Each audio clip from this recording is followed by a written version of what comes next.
اعوذ باللہ من الشیطان الرجیم، بسم اللہ الرحمن الرحیم۔ میں آپ سب کو ویلکم کرتی ہوں ہماری لیکچر سیریز کی پہلی لیکچر میں۔ I'll try to keep it short، انشاءاللہ زیادہ لمبا نہیں کروں گی۔ میں جو ہے سورہ صفات کی آیت سے شروع کرنا چاہتی ہوں، جس میں اللہ سبحانہ و تعالی ہمیں جو ہے دوزخ کے بارے میں بتاتے ہیں اور جنت کے بھی ساتھ ساتھ۔ تو اللہ سبحانہ و تعالی فرماتے ہیں کہ ایک آدمی ہے جو کہ الحمدللہ جنت میں داخل ہوتا ہے، اور وہ جو ہے اپنے دوستوں کو وہاں پاتا ہے اور وہ بہت خوش ہوتا ہے اپنے دوستوں کو دیکھ کے۔ تو وہ کہتا ہے کہ ارے تم بھی یہاں آ گئے، اچھا تم بھی یہاں پہنچ گئے، تم بھی جنت میں آ گئے، اور وہ سب بہت خوش ہوتے ہیں ایک دوسرے کو دیکھ کے۔ اور پھر اس کے بعد جو ہے ہم جو ہے وہ دیکھتا ہے کہ اس کا ایک دوست ہوتا ہے، اس کا بیسٹ فرینڈ، اس کا بڑی، جو کہ وہاں نہیں پہنچتا ہے، جنت میں نہیں موجود ہوتا ہے۔ تو وہ جو ہے ایک دوسرے سے پوچھتے ہیں کہ وہ بندہ کہاں ہے، وہ دوست کہاں ہے جو ہمارے ساتھ دنیا میں ہوتا تھا ہمارے ساتھ۔ تو سب لوگ چپ ہو جاتے ہیں، کوئی بھی والنٹیئر نہیں کرتا ہے، کوئی نہیں کہتا ہے کہ اچھا چلو پتہ کرتے ہیں کہ اس کے ساتھ کیا ہوا۔ تو جو ہے یہ بندہ چونکہ وہ جاننا چاہتا ہے کہ اس کے دوست کے ساتھ کیا ہوا، وہ جو ہے اللہ میاں سے پوچھتا ہے کہ کیا ہوا میرے اس دوست کے ساتھ، فلاں فلاں دوست کے ساتھ۔ تو اللہ سبحانہ و تعالی اس کے لیے ایک کھڑکی کھولتے ہیں، اور سورہ صفات میں اللہ میاں یہ ڈسکرائب کرتے ہیں کہ وہ کھڑکی کھلتی ہے اور وہ اپنے دوست کو جہنم میں دیکھتا ہے، دوزخ میں کی آگ میں جلتے ہوئے دیکھتا ہے، اور اس کا پہلا ری ایکشن یہ ہوتا ہے کہ تم مجھے اپنے ساتھ گھسیٹنے میں نیئرلی کامیاب ہو گئے،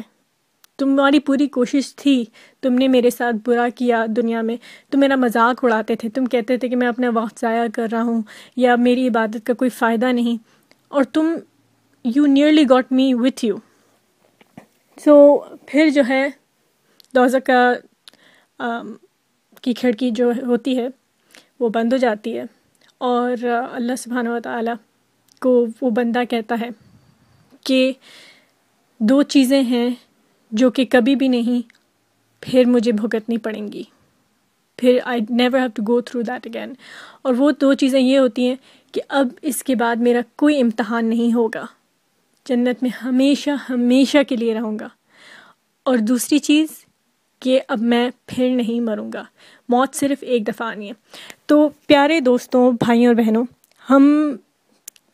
یہ سوچتے ہیں کہ ہماری زندگی میں ہم کتنی ترقی کریں، اور یہ ساری چیزیں بہت ویلڈ ہوتی ہیں کہ ہم ترقی کریں اور اعلیٰ سے اعلیٰ کمائیں، اعلیٰ سے اعلیٰ پہنیں، لیکن ہم یہ نہیں سوچتے کہ ہماری یہ چھوٹی سی زندگی میں ہم وہ اگلی زندگی کے لیے کتنی تیاری کر رہے ہیں۔ تو جب میں نے یہ سورہ صفات کی ترجمہ پڑھا تو پہلی چیز میرے دماغ میں یہ خیال آیا کہ اگر یہ سچویشن میرے ساتھ ہو جنت الفردوس میں انشاءاللہ جب میں جاؤں، اور خدا نخواستہ میری بہن نہ آئے، تو اس وقت میں کیسے فیل کروں گی، یا پھر میرا بیٹا نہ ہو، یا وہ لوگ ہوں جنت میں اور میں جہنم کی آگ میں ہوں، تو ہم لوگ کیا تیاری کر رہے ہیں کہ ہم اپنے آپ کو انشاءاللہ جنت الفردوس میں پائیں رسولوں اور نبیوں کے ساتھ؟ کیا ہم اپنے لیے وہ محبت، اپنا جذبہ دل میں اللہ کی محبت اور اللہ کے رسول کی محبت اپنے دل میں وہ ڈیولپ کر رہے ہیں، جس سے ہم انشاءاللہ جنت الفردوس میں جائیں؟ اور پھر ہم اپنے بچوں کو یہ سکھا رہے ہیں یہی چیز۔ ہم اپنے دل میں اتنی ساری محبتیں رکھتے ہیں، دنیاوی محبتیں، کہ پھر وہ اللہ کی محبت کے لیے جگہ نہیں بچتی۔ ہمارے دل کا حق صرف اللہ کا ہے، تو دل میں صرف اور صرف جب اللہ کی محبت ہوگی تو آپ کے ہر کام میں انشاءاللہ اللہ آسانی پیدا کریں گے۔ اور انشاءاللہ نیکسٹ ٹائم ہم جو ہے تھوڑے سورہ ابراہیم کے بارے میں جانیں گے کہ اللہ میاں نے کس طرح جو ہے ہمیں اپنی دلوں کی ڈارکنس جو ہوتی ہے، دلوں میں جو اللہ کا پیار نہیں رہتا ہے، جستجو نہیں رہتی اللہ کو خوش کرنے کی، وہ کس طرح دور کیا جائے۔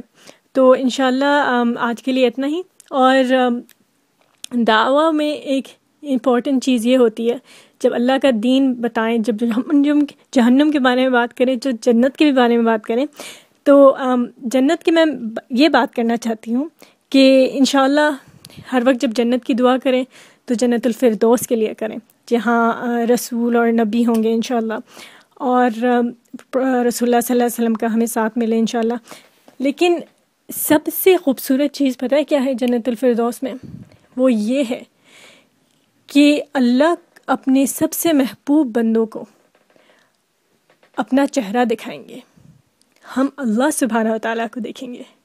تو جہاں میں نے جہنم کی آگ کے بارے میں بتایا ہے، میں آپ کو یہ بھی بتا دوں کہ وہ بھی ایک مقام ہے جو ہمیں حاصل کرنا ہے انشاءاللہ، اور اللہ ہمیں ان لوگوں میں شامل فرمائے جو انشاءاللہ قیامت کے دن اللہ کو دیکھیں، اللہ کی فل رحمت اور مہربانیاں ہم پہ نازل ہوں، اور اللہ ہمارے ملک کے حالات بہتر کرے اور ہم سب کو اپنے محبوب بندوں میں شامل فرمائے۔ جزاک اللہ خیر۔ السلام علیکم ورحمۃ اللہ وبرکاتہ۔